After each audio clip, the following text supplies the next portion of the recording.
ഇതാണ് നാരങ്ങ മരം. എവിടെ ചക്കട കടച്ചക്കന്റെ മരാണ്. എന്തായില്ല നമ്മ ശ്രദ്ധിച്ചോളി.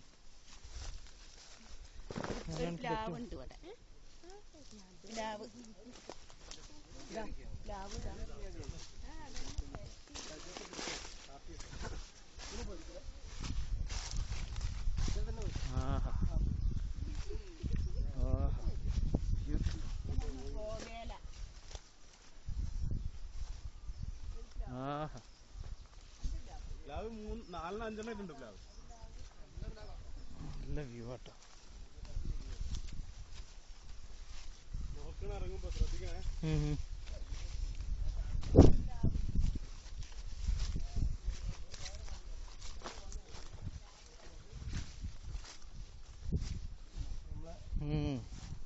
സ്ഥലമാണ്. പക്ഷെ അതങ്ങനെ അങ്ങോട്ട് വരെ വെള്ളം കിടക്കും. തോണി അവിടെ ഉണ്ടല്ലേ? ഫൈബർ തോണി. അത് 20 വില ഉള്ളേ ഫൈബർ തോണിക്ക്. വലിയ വില ഒന്നും ഉണ്ടായി. നമ്മളിത് എവിടെ വരെ ഉള്ളത്? നമ്മളിതിനും പോണോ? റൗണ്ട് അടിച്ച് നടക്കുക. നമ്മൾ അതിനവിടെ അറിയാം പ്ലാവില്ലേ? അല്ല നമ്മള് കാര്യം ചെയ്യാൻ പറ്റുമോ? കാണണേ കണ്ടിട്ട് പോരി.